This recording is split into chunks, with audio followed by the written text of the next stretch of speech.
Full इसमें slide mode में रख दीजिएगा please, keep in slide mode. Sorry, Slide mode. is not it in the slide mode or what? Yeah. Shall I? Slide show me. In slideshow. Yeah. Hello. Is it? Hello? Just a minute.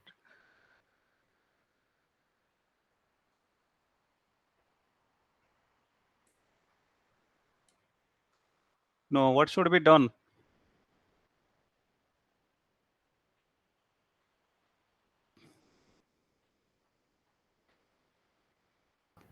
Yeah, Dr. Just Sarath. इसमें last में that there is one that cup shape है ना, just take this cup shape, जो अब नीचे आप ले लीजिए कर्सर को,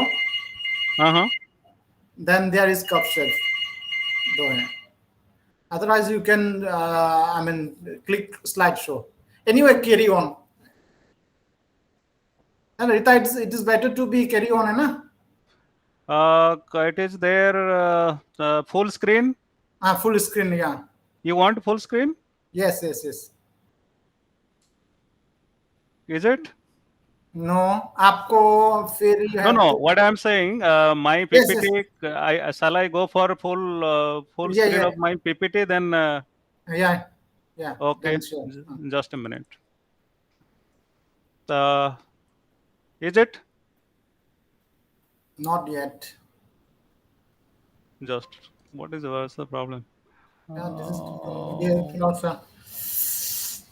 Because actually this one we are not conversant with this Google, because we are taking class. I know. Anyway, we are taking class in a Microsoft team. Anyway, we can start. A very good evening to all of you, dear learners.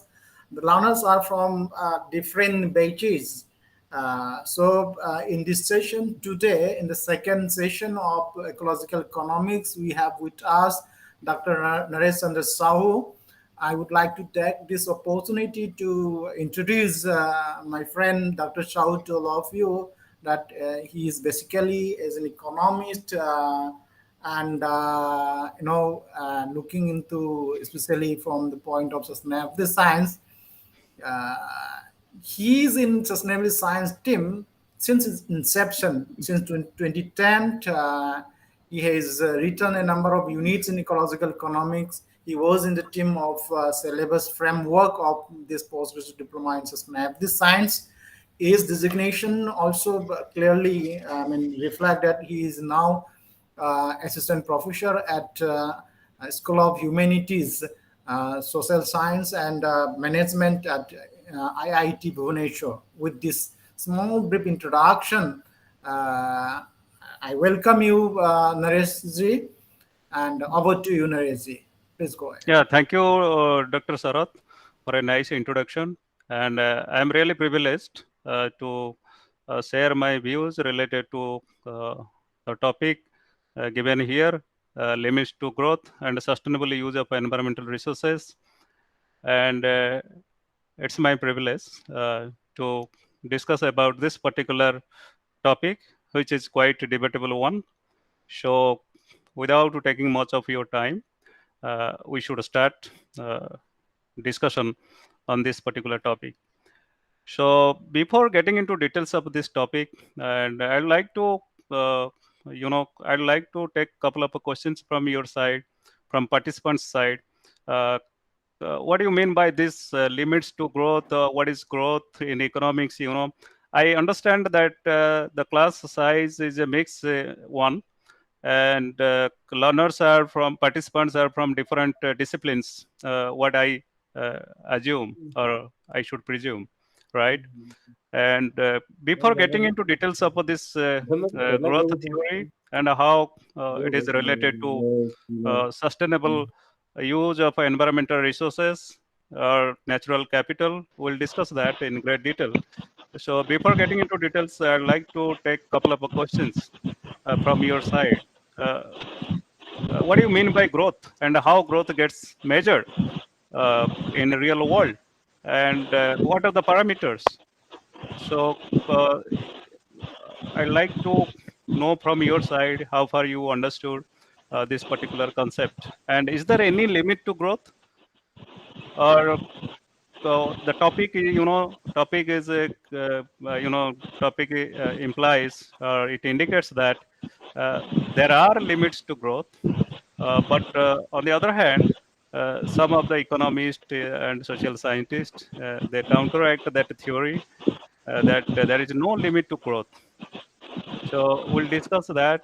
And before getting into details, let me take a couple of questions from your side, participants' side, about growth.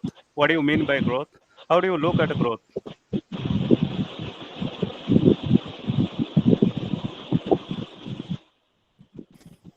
Whatever we have at present, if there is increment, which is measured in its own system, is growth.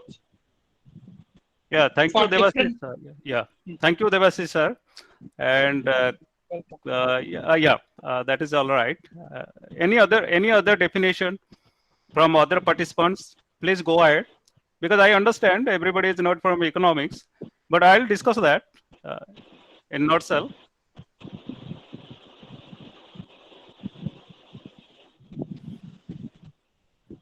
Me, as mentioned by Devashish ji, I mean, growth is continuous improvement in your chosen field, be it health, be it maybe professional growth, or be it environmental. For an example, I mean, if we choose to clean River Ganga, so today the TDS availability quantity is so and so. Growth is when we, after certain, and growth is, time bound also. I mean, unless we have time defined, I mean, growth, we decide that we will be a development nation by 2500, then that is not realistic. So with a set defined limit, if you continuously improve in your chosen area, that is growth. With and one more Yeah, thank parameter, you. Yeah, and growth, yeah, inclusive growth.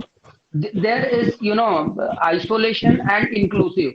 Inclusive growth is when you grow in your selective area without impacting other element of ecosystem adversely. I mean, if I choose to grow industrial output, is if we have decided to increase the industrial output of India, and we damage environment to such an extent that future generation cannot live in, then that is not growth. Growth, for me, growth is inclusive. Means you grow and let others grow yeah. without when I say others grow, don't damage your environment to the extent wherein it cannot regenerate on its own with the passage of time. Beauty, nature is so kind that it, if we do some damage, some extent, it will regenerate on its own. But the damage is so rapid nowadays, nature is helpless to regenerate itself. This is Okay. the definition of growth according to me. Yeah, thank you, Bhupesh sir and Devasish sir, for briefly defining what is growth. But let me tell you what is growth, and in terms of economics, and what the entire world assumes. And growth is a quantitative concept, and whatever Bhupesh sir mentioned, it's all about development. There is a clear cut distinction between growth and development. Growth is a quantitative parameter. When industrialization started in US and other countries, uh, and at that time, uh, the policymakers of US and other countries, they started thinking whether they are growing or not. Okay, and everybody started looking for a parameter, indicator, whether their welfare, their standard of living is increasing or not. So ultimately, in the US, uh, a famous economist, some of you may be knowing, and later on he got Nobel Prize. His name is Simon Kuznets. In 1914, he started he started developing a parameter which can capture the welfare of a country. or economic growth of a country, and that is very famously known as, later on it was known as GDP, gross domestic product of a country. And gross domestic product of a country is a quantitative parameter which captures the overall economic growth of a country. What is that gross domestic product? Let me briefly tell you before getting into details of whether there is a limit to growth or not. And what is gross domestic product? Whatever goods and services, the monetary value of goods and services produced within the domestic territory of a country by employing 4 factors of production: land, labor, capital, and organization in an financial year or accounting year, or you can say budget year, we call gross domestic product of a country. So every year in India or in other countries, since then, since 1914, several countries, large number of countries, you say several countries of the world, they are calculating gross domestic product every year. Okay, and that is the quantitative parameter of capturing whether a country is growing or not. Okay, this is one of the quantitative parameters that is called gross domestic product. Hope you understood what is gross domestic product. Gross domestic product is nothing but a monetary value of all physical goods and services, final goods and services produced within the domestic territory of a country by utilizing land, capital, organization, and land, labor.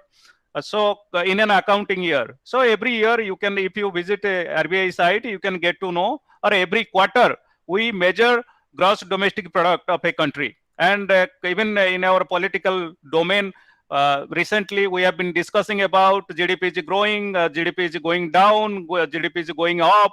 There are several definitions, there are several debates, and these days it has been related to our political discourse. Earlier it was not there, but since our country is developing and developing over last couple of years, you say since independence, and suddenly we started discussing about the primacy or the importance of GDP growth rate. And whatever GDP growth rate we see, 8%, 9%, that is GDP growth rate or growth rate of a country. At what rate country is growing?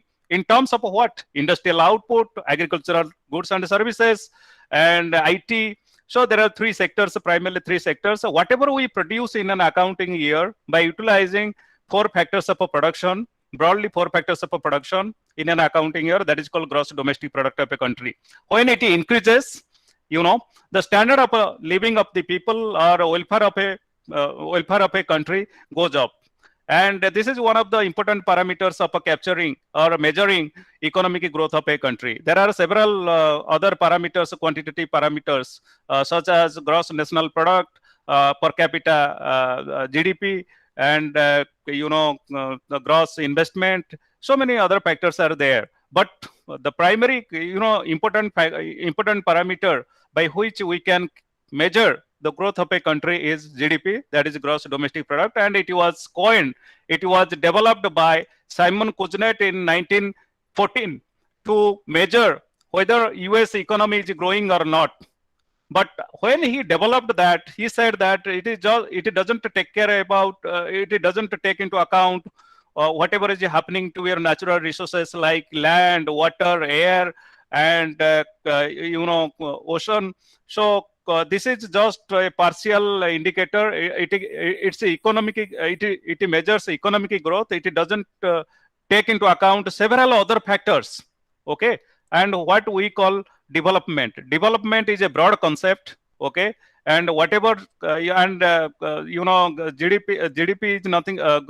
Economic growth is a quantitative concept. Economic growth is the part of a development. Development talks about qualitative and quantitative changes, whatever takes place to the lives of millions and millions of citizens of a country, we call development. Development can be defined at both quantitatively as well as qualitatively. One is that whether per capita income is rising or not. Apart from that, what kind of empowerment we are having, whether our natural resources are getting adversely affected by economic growth. So what is the entitlement of people to get employment opportunities, empowerment of women, and reduction of poverty, access to fresh drinking water, these are qualitative changes in our lives, and the right to speak, right to, right to have education, so many other, duties and rights. If you take into account all these qualitative changes as well as quantitative, it is considered as economic development. So growth is a quantitative factor, and development takes into account both quantitative as well as qualitative changes in your lives. So hope it is clear. And if you have any doubts, you can speak. And we'll discuss about limits to growth. And what is that limit to growth and sustainable use of natural resources? So there are, number of schools of thought related to economic growth. Since 1914, GDP was considered as one of the important parameter of capturing growth of a country. Whether a country is growing or not, if you look at a GDP, gross domestic product growth rate, then you can easily come to know whether this country is growing or not. But it all started, there are different views, classical view on growth theory. Then under classical, there are two important schools of thought. One is Malthus, another one is Club of Rome. Then second school of thought is neoclassical view, no limits to growth. First school of thought, it talks about there is a limit to growth. If you go on exploiting your natural resources mindlessly, yes, you can grow, but at the cost of natural resources such as air, water, land, etc. It gets polluted. When you go for a massive industrialization, right? So Malthus is the first economist who expressed concern about some kind of a seriousness. Okay, this growth is, what the way we are growing, and he made it in a different way, and that we'll discuss. And Club of Rome categorically define, yes, there is a limit to growth. You cannot go on increasing or go on like that. Your GDP will not go up every time. There is a limit. Okay, as long as environmental resources are concerned, natural resources are concerned. So they express severe concern about the very sustainability of growth, and growth is measured by gross domestic product of a country as as it was developed in 1914 by Simon Kuznets. So Club of Rome expressed concern that we can't go on like this. So there is a limit to growth. And the second school of thought, some neoclassical economists like Marshall and many others, Pigou and Schumpeter and many other economists, they started saying, no, there is no limit to growth. If with the help of a technology, with the help of a best technology, we can reverse that trend. So there is no limit to growth. And I think neoclassical view holds good for last couple of decades since the Club of Rome's concern. There is no limit to growth. Countries are growing, and economic welfare is also rising at the cost of natural resources. Climatic variability is there. So we'll discuss that in great detail. And neoclassical view, they say that with the introduction of a best technology or innovating latest technology, eco-friendly technology, we can reverse. And we don't agree with whatever Club of Rome express in their view that there is a limit to growth. And the modern view is all about, sometimes some people say, how long we'll carry on? We can't carry on for a longer period of time. There is a limit, and there is a limit to the carrying capacity of this planet. And that modern view, if I take the example of famous, famous scientist Stephen Hawking, I think 2 years back he passed away. He made a point that how long we'll go on in this planet, right? And those who have read his book, famous book, Brief Answers to the Big Question, his last book was Brief Answers to the Big Question. In his book, he has, he has made number of questions. He has asked humanity as a whole a number of questions. How long this planet will go on? The way we are growing, or the way we are pursuing industrialization, the way we appreciate gross domestic product is one of the important parameters of economic growth of a country. How long will continue? Right? That was the question asked by the famous, earlier he was considered as the second Einstein of the world, Stephen Hawking. Some of you might have read his book, Brief History of a Time. His famous book was Brief History of a Time, but last book was Brief Answers to the Big Questions. So big questions, one of the big questions Stephen has highlighted in his book, that how long this planet will go on as Homo sapiens, how long we can continue, how long our economic growth will continue in this planet. Will this planet see the doomsday, or will continue for an unlimited period of time? That was the question. Yeah, so this is how we discuss about. And so far, hope you understood what is the growth and what is the development. And Stephen's question, if you have any answer, you can also tell. And in the middle of a lecture, you can interrupt and you can add and you can supplement, or if you have any questions, you can ask. So far, is it clear? Hope you understood what is GDP and what is economic development, how it all started. Devashish? Yes, sir. Yes, sir. Yes. Yeah. It's very clear. Yeah. So, actually, if you find some time, please read that Brief Answers to the Big Questions by Stephen Hawking, and you will come to know many related to economics, related to environmental resources, the life of a planet, what is sustainable development. He has answered a number of questions in his book. This is a very precise book, and he says that the way we are moving, the way we are growing, or the way we pursue industrialization across the globe, how long we will sustain as a Homo sapien in this planet? That is the question he has asked the entire community of the world, global community of the world, global community as such, So the answer, most of us failed to give answer to that big questions. Some said that we can go on for 200 years. Some said 300 years. But ultimately, what Stephen answered, he says, I don't know how long we'll continue. As long as you behave irrationally with natural resources like water, forest, air, okay, the way we behave with nature and for the sake of economic growth, economic development, right? So I don't think we'll continue for a longer period of time. You have to try for another planet. Planetary movement is required, as per the words of Stephen. So he has envisaged the different world that after 150 years or 200 years, the way we are growing, the way we are damaging our natural resources. So days are not far away. We have to go for another planet. We have to search for another planet. Okay. So this is a big debate, and the debate is going on, and we are part of this limit of a growth debate. And it's very similar to what Stephen has envisaged in his book. So fair enough. So let us discuss what is all about this limit to growth. Malthus started the first. He has expressed in a different context, not in the context of a natural, in the context of a natural resources like forest, land, etc.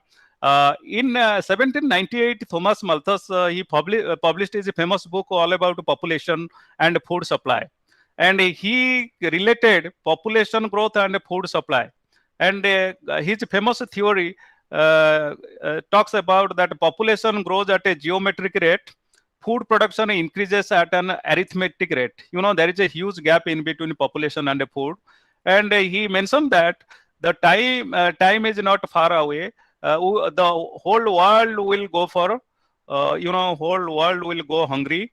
And we can't match our food production to the growing population, right? So that is what Malthus theory of a population says. And Malthus theory of a population remained quite relevant across developing countries in the last couple of decades. But recently, in India, 1960s, late 1960s, we are suffering from food crisis, and we implemented, green revolution and all. So today, India is self-sufficient, self-reliant in terms of food production. We are having huge amount of food production. So that is the so Malthus' theory, whatever he envisaged, it didn't come true because of technological, technological development, technological innovation, and all. So, but Malthus, first of all, he expressed a severe concern about this gap.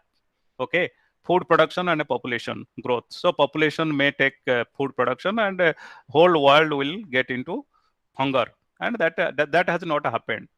So next one is related to natural resources limits of growth. In 1972, the first modeling, the economists like Donella, Meadows, Dennis, and all, they started expressing concern about that there is a limit to growth. The way we are utilizing our natural resources, we can't go on like this. So in 1970s, they expressed concern, and something should be done to ensure that our growth should not get adversely affected by that by ecological factors. So this theory got enough attention from intellectuals of the world.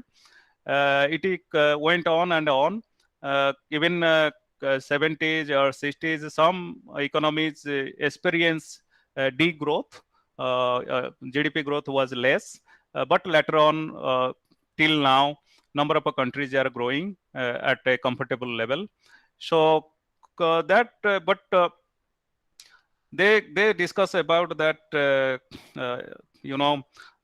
is a limit to growth, we cannot continue. But in 1987, another school of thought came up, supporting a limit of a growth in a different context, taking into account the carrying capacity of natural resources. That is, Brundtland Commission report, and lady of Denmark, she first defined that what is sustainable development in her report, World Commission on Environment and Development in 1987. She defined the famous, she coined the famous, definition of a sustainable development. Sustainable development is nothing but meeting the requirements of a present generation without compromising the ability of the future generation to meet their requirements. So that was a great, definition of a sustainable development. If we comply to the definition of a Brundtland Commission, then I think there is no limit to growth. But yes, next different school of thoughts are there. This is a in 1987. After 1970, then Brundtland Commission report came into picture, and what was highlighted in this particular report? It was highlighted that we should continue our growth, okay, and but we should be careful about our natural resources. We have to utilize our natural resources in such a manner so that upcoming generation should not get deprived of meeting their their requirements from natural resources. So we should how it can be done. So that Brundtland Commission has highlighted, underlined various types of measures by which we can achieve, sustainable development, sustainable growth across the countries of the world, right? So how it will be done in the latter part of our discussion, will shed some light on that. And the next report came, in 1992, Earth Summit happened, and there also they started focusing on how to continue, how to ensure growth without damaging our natural resources. Is it possible or is it not possible? If it is possible, how it can be possible that without damaging much of our natural resources like land, air, water, and ocean or water, how can we ensure consistent growth, sustainable growth? That was the question, and that was the concern. And now the modern economists of the world, they started thinking about how to continue with sustainable development, how to maintain that, and there are a number of measures, a number of steps they have taken to ensure that growth should not get affected by the shortage of natural resources. And we should grow in such a manner without hampering, without putting much pressure on environmental resources, so we can grow.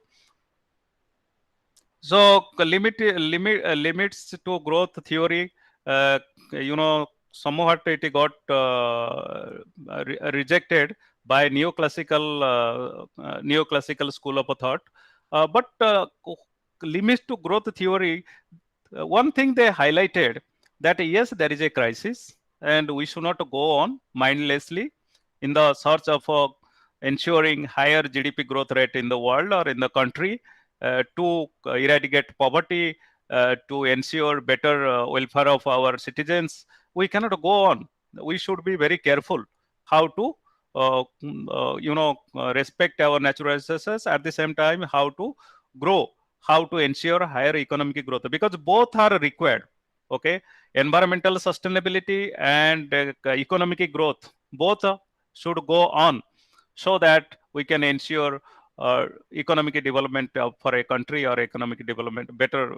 We can enhance social welfare of a country. And this, if you look at the sustainable development concept and the various theories of limits to growth, that Rome, that club of Rome, or whatever. So if you look at this is the trend, this figure tells that the amount of resources, per capita amount, or the absolute size of resources. So whenever we discuss about resources, we discuss about non-renewable resources, minerals, oil, and all. Apart from natural resources, flora, fauna, everything. And see the trend here. Natural resources trend starting from 1900 till now, or they have projected that 2100 or 2050, 2000, how things are happening. Population growth, it will be stagnant after some time, after 2050. And food production, yes, it will go on, but again, it is going to be parallel to the OX-axis. Pollution, it will go down. But one thing is that resources are going down. And when resources are going down, how can you compensate your coming generation? And how it is going to affect your economic growth? That is a matter of a concern, and that is what But to answer to this particular concern, as painted by this particular figure, neoclassical has a solution, and they have they say that pollution will go down, okay, and so economic growth we can sustain. How come pollution will go? And that is all about Kuznetsov analysis. And another one, you see this. Another theory of that Club of Rome, whatever they say, yes, there is a limit to growth. And this limit to growth hypothesis is supported by this figure. And this is the simulated figures about pollution, about natural resources, about food production, industrial output, population size, etc. And this is how it looks like. That overshoot and collapse limit, and it can collapse. Food production will go down drastically. Resources will be very less. This overshoot and collapse limit, as discussed, even Stephen Hawking has expressed similar concern about natural resources, about the very sustainability of industrial output and health of this particular planet. this is a really alarming situation, and unless we take appropriate measures, then maybe we can overshoot the carrying capacity. We have already overshot the carrying capacity of our planet. But apart from that, what would be the situation? After 100 years or 200 years, Stephen has also made that we have to change our behavioral pattern. If we won't change the behavioral pattern with our natural resources, then so days are not far away. So this is what Club of Rome model mentioned long back in 1970s, but till today their hypothesis holds good. If you look at the last two figures, they speak a lot about the seriousness of that hypothesis. Yes, there will be a limit to economic growth in the upcoming years of this planet. So far, if you have any doubts or any questions, please you can ask. Then we'll discuss about neoclassical school of thought related to limit to growth theory, whether there is a limit or what neoclassical economists talk about that. And what is your say? What do you think? Whatever these two figures, highlight whatever two figures I presented before you. These two figures highlight one thing. Yes, there is some problem. Okay, and these two figures support the very notion of a limit to growth theory of a Club of Rome. Is not it?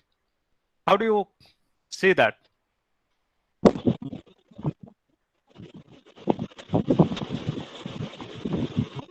Yes, when there is resource limit, there has to be growth limit if it is resource based. We always used to hear that population is the greatest problem of India. And when some few years back, some 5 years back, they started telling that population is the greatest strength of India because it has the youngest population and it has the most skilled or skillable people who can be skilled easily, who have good intelligence, who can learn skills easily. If we can manage that, then it will be people will be the greatest resource for India. So, how you look at things is resource. Coal and petroleum as resource, then it has definitely a limit, and that is the source of pollution also. But at the same time, if you rely on sun, if you rely on solar energy, then you almost find a source. So, Yeah. Actually, various angles of looking at things. If it is resource, we expect that there has to be some limit. I always feel that there should be a balance because there should be people also enough to feed them and give them quality life also. Because whenever we go to Western world or people or places where there are less number of people, we feel that quality of life is definitely better, and you are exposed to better quality of life. And when you come back amidst this crowd and there are constraints, you feel life is limiting yourself. Yes. Yeah, thank you, sir. Thank you, Devashish sir, for nicely throwing some light on that. And any other any other questions? Call me only Devashish. Yeah. So, any other questions or any other supplement, or if you want to add anything?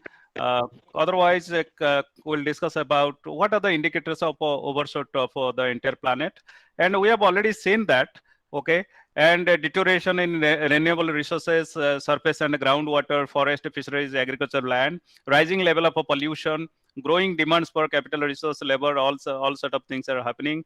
And world is spending more on more in human resources, education, shelter, healthcare, and sometimes that sometimes governments of various countries of the world, they are switching over, they are shifting their resources from important sectors to other sectors, like how to fulfill the demand for oil, which are non-renewable, and rising debt situation is also alarming in various countries of the world. So there are indicators of overshoot, but in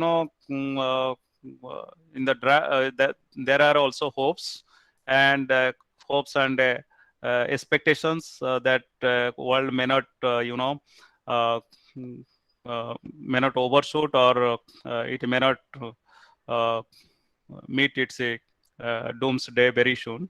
And but the whole thing is that neoclassical, if you look at the limits to growth theory, on the contrary, neoclassical economists, they argue in a different way. They say, you see, actually with the best technological development, latest technology, eco-friendly technology, we can reverse this trend. And it has also I mean, if you look at the trend of a pollution, okay, and the neoclassical view on limits to growth holds good. What they say? They say that neoclassical theory implies that increasing income will ensure better environment. Okay, and when our per capita income of a country goes up, we become very much careful about protecting our natural resources like forest. We go for better air.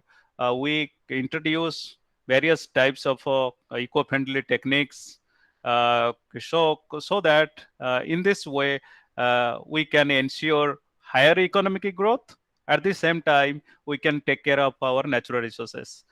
Initially, as per neoclassical view, they say that initial growth period, like a developing country, initially pollution level, environmental damage, and pollution level, along with the economic growth, they will go hand in hand. But after reaching the optimum level of income or economic growth of a country, then pollution level will go down, damage to environmental resources will go down. How it will go down? They say that solution is there, panacea is there. What is the best panacea to ensure higher economic growth and less environmental damage? How can you achieve that particular objective in this world? So environmental Kuznets, same Simon Kuznets hypothesis is applicable in this case, in environmental resource case. And see this figure, and you will come to know what is the gist of a neoclassical theory related to limits to growth. They say that there is no limit to growth. Only thing is that initially environment the health of environmental resources will worsen along with the GDP growth rate. But after reaching the turning point, pollution level will go down with the every or each with the increment in economic growth, or with the additional increase in GDP growth rate. So is it clear?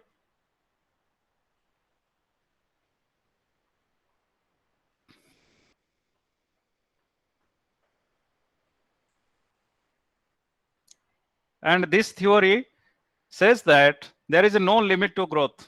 We can take care of it as Homo sapiens by introducing latest technology, eco-friendly technology. And in the world, recently you might have seen, I can cite a couple of examples, even number of economists, they have proved that once upon a time, city of London was highly polluted. Air pollution was very high in mid 1960s.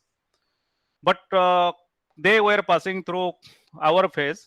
Their economic growth was rising, and after several years, London is one of the cleanest city in terms of air quality in the world. And Kuznets holds good there.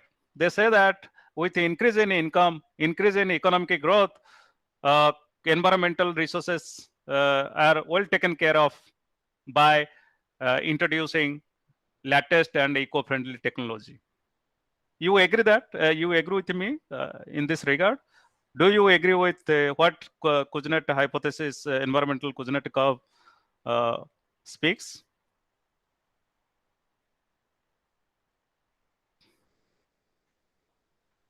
Can we go on without without putting much pressure on our natural resources? How can we go on? So according to neoclassical economists, they say that there is no limit to growth. So growth will continue with the help of a technological revolution. How far you agree with this statement?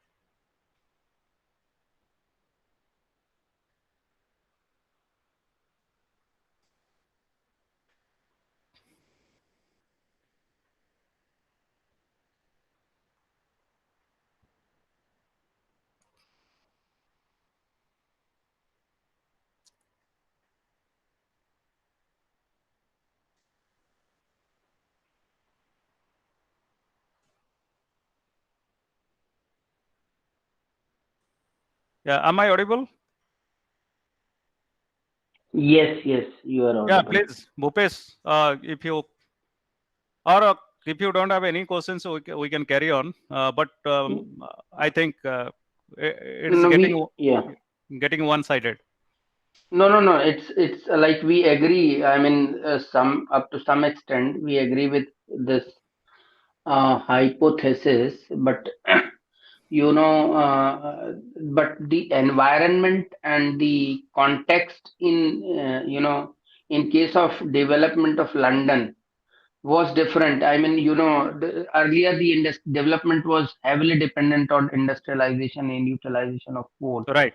Now industrialization is majorly dependent on, I mean, technology and many other, the way we use the consumption of energy pattern and generation of energy pattern has also changed. So the biggest concern what I see here, more than air, is water. We Absolutely. somehow managed to regenerate the air. I mean, as we progress or grow, people they become more sensitive or aware about the green field, etc. But we ignore water quality. Even as we grow, we tend to utilize more water and polluting more and more the water resources. That Yes. will be a challenge. Yeah, you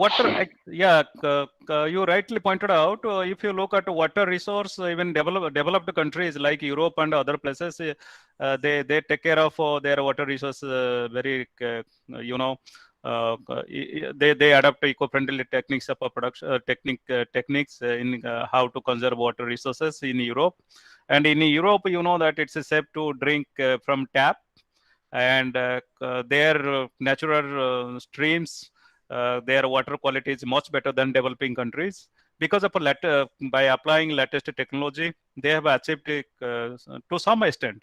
And the environmental Kuznets curve, as a whole, micro level study is fine, but macro level study, that is very difficult. This particular hypothesis may not hold good. If you look at natural resources like a forest, okay, so every day forest is getting degraded. Whatever we are, whatever afforestation program we are taking, deforestation is more than afforestation across the globe. So that is macro level, environmental Kuznets curve may not hold good, but in micro level, yes. In certain countries, in certain sectors, like water in Europe, air in Europe, European countries, Scandinavian countries, US and other countries, they are adopting eco-friendly techniques of production, latest techniques of production in terms of saving energy, electricity. Now we have been also adopting LED and a number of gadgets which consume less and less thermal energy, and we are switching over to solar energy. But overall, yes, future is not that bleak. Even Stephen Hawking, the great intellectual of our time. He mentioned in his book that yes, with technology you can change a lot, but the way we are behaving, or we are spending a lot on technology related to arms and ammunition, we are not bothering about climate variability and what would be the likely impact of climate variability on Homo sapiens in this planet. So we are not bothering, we are not spending, or we are not devoting our resources to that particular areas of concern. So rather we are devoting a lot of resources to arms and ammunition, production of arms and ammunition, etc. So that is what environmental Kuznetsov. Yes, there is a hope. Even sustainable development definition, as coined by Brundtland Commission, it supports. It is in the line of a neoclassical view. Yes, we can continue. We can ensure higher economic growth with the adoption of latest technology, eco-friendly technology in various sectors, natural sectors of an economy, like water, air. So how to searching for renewable sources for energy, water. That would be the challenges for humanity in this planet. And technology, we are trying our level best, and in that context, neoclassical school of thought may hold good, but if at macro level, it's very difficult because you know that developing countries, they are having their own problem. Developed countries, they are having problem. Eco-friendly techniques of technology is not getting transferred easily from developed country to developing countries. In developing countries, pressure on forest, pressure on natural resources is more because of an increasing population. And developed countries should come forward and help developing countries to mitigate the likely impact of anthropogenic intervention on natural resources. So this shows that we are developing countries in the first phase, and developed countries in the second phase. Environmental resources improves. The status of environmental resource improves. There is no limit to growth. We can continue with the latest technology. So and even neoclassical in the line of a neoclassical thought on there is no limit to growth. There are different measures even across the globe. Both developed and developing countries have been adopting. One is a green growth strategy, emphasis on green technology. So in this process, they focus on quality of economic growth, eco-efficiency of economic growth, environmental sustainability, and all. So all are driven by technology. Okay, so technological intervention can reject the limits to growth theory in this planet. There are a number of if you look at energy intensity, now how much energy we are using to produce 1 unit of GDP in developing country and developed country. So latest technology are getting innovated to reduce energy consumption to produce 1 unit of GDP. Like I said earlier, we used to have that traditional bulb. Then we go for LCD and all. Now it is LED with a small electricity amount of with a small energy electricity. We can light our house and we can consume less. And similarly, at an industrial level and industrial production level, the managers or industrialists or the governments of various countries, they have been adopting energy saving technology, water saving technology, how to reduce greenhouse gases. So the technological innovation is going on at a very faster speed. Now Solar Alliance is there. A large number of countries are coming together to go for renewable sources of energy like solar, then other sources, hydro, wind, etc., which are less pollution creating sources of energy. So in this process, at least there is a hope we can we can reverse that. We can ensure consistent and higher economic growth of various countries of the world. So these are the technology is at the center.